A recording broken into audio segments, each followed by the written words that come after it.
નમસ્તે મિત્રો, પહેલા હું તમને એક નાની એવડી ક્લિપ બતાવું. પહેલા ક્લિપ જોઈ લો, પછી આપણે વાત કરી. કોઈ પણ કરે કે રાજુ કરપડાને તો આમ કરશું, ભાજપમાં લઈ લેશું, લોકડું ઢીકડું કરી લેશું. એને કહીએ છીએ સુરત દાદા ઉગમણા ઉગવાની બદલે જેથી આથમણા ઉગે ને તેથી સમજો કે રાજુ કરપડા ભાજપનો કેસ કરે. જોયું ને મિત્રો, હવે આ ભાઈનો દિવસ આજે આથમણેથી ઉગ્યો. એટલે આજે આ ભાઈ ભાજપમાં જોડાવા જાય છે. આવા સમાચાર આપણને જોવા અને સાંભળવા મળ્યા છે અને ભાજપમાં જોડાય છે. પણ તો આ ભાઈ પહેલા આમ આદમી પાર્ટીમાં હતા. જ્યારે આમ આદમી પાર્ટીમાં હતા ત્યારે ખૂબ જ ભાજપ વિરોધી એવા નિવેદનો આપ્યા. આપણે તો કંઈ ફેર ન પડે, પણ ભાજપ વાળા તો આ નહીં સાંભળી શકતા એવા તો આ ભાઈ આવે નિવેદન આપતા હતા વિદ્યા થકીને બધી. અને પછી આની ઉપર ભરોસો કરીને ખેડૂતના નામે જે ચરી ખાતા હતા, પછી આની હારે જોડાવા માટે લગભગ ભાજપમાં હતા એ જ આ ભાઈ હારે આમ આદમી પાર્ટીમાં જોડાના હતા. એટલે લગભગ તો એક પરિવારમાંથી જ બે ફાટા કરી, એક કુટુંબમાંથી, અને એક ફાટો આ કરપડા બાજુ આમ આદમી પાર્ટીમાં અને એક ફાટો ભાજપ બાજુ.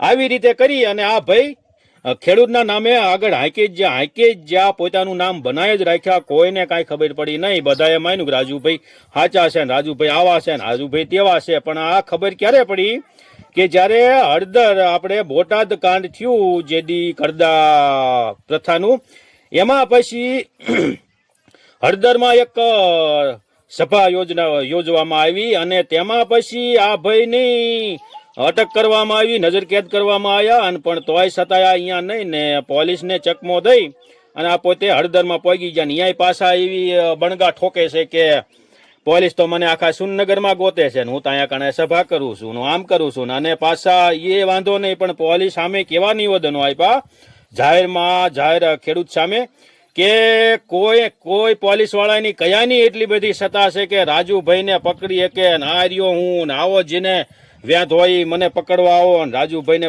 તમારામાં સત્તા હોય તો પકડી લ્યો ને આવું બધું કીધું. અને પછી પોલીસ વાળાનો એ મગજ જાય તો ખરો જ ને, એટલે મગજ જો અને પોલીસ હળદરમાં આવ્યા. એટલે સ્વાભાવિક જ છે કે આવડું મોટું ખેડૂત નામનું ટોળું હતું એટલે પોલીસ ભાળે એટલે અફરાતફરી તો થવાની જ છે ને. એમાં એકાબીજી સામે ઝપાઝપી થતા અને આ ભાઈ તો અહીંયાથી નાસી છૂટી ગયા.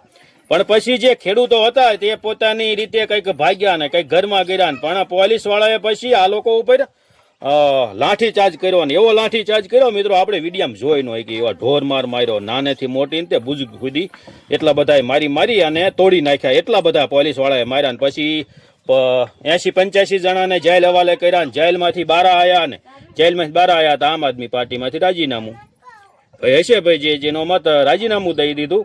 પણ અહીંયા જ રાજીનામું દઈ અને આજે પાછા ભાજપમાં જોડાવા જાય છે. એટલે મારે કહેવાનું એટલું કે આવા વ્યક્તિને તમે ઓળખો, આવા વ્યક્તિને તમે સમર્થન ન આપો, મોટા ન કરો, આ તમારા વાવા જ ફળવી નાખે.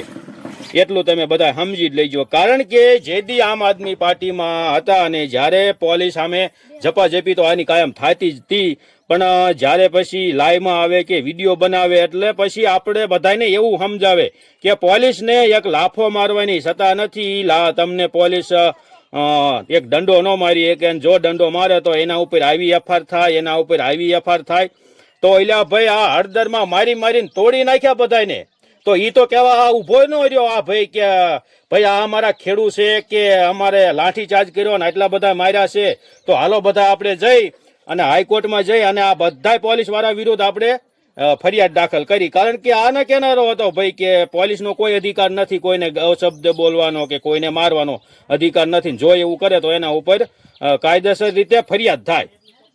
કહેવા વાળો તો આજ મૂર્તો હતો ને, આપણને બધાને કહેતો જ તો.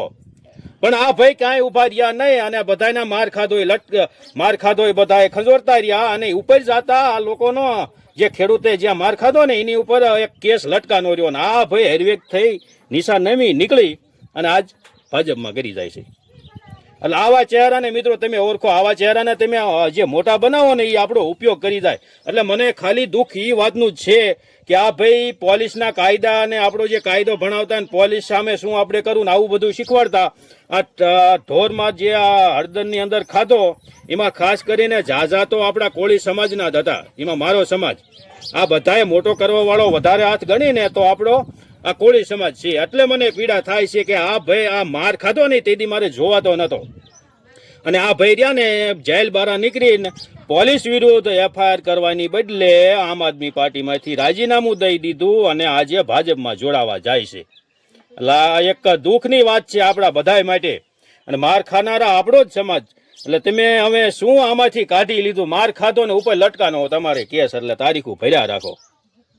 આવું થયું. એટલે મિત્રો જોઈ વિચારીને આપણે કોઈ પણની હારે ટીંગાવાય, જ્યાં હવે અહીંયા ટીંગાઈ ન જવાય. આ વાવા ફળવી નાખે. પહેલાં આપણને કે પોલીસથી ડરવાનું નહીં, અને જ્યારે પોલીસ મારવા આવે ને વાવા ફાડીને વહી જાય ને, એટલે આ લોકો રહ્યા ને એ ગોતે હાથ નથી આવતા. આને સમજવા જોઈએ તમારે બધાને. તો આટલા વિડીયામાં આટલું બધું તમારે પણ આમાં કોમેન્ટ કરજો મિત્રો. આવા જે અમુક આ બે રૂપવાળા હોય ને, બે રૂપવાળા આને ઓળખવા જોઈએ. જય હિન્દ.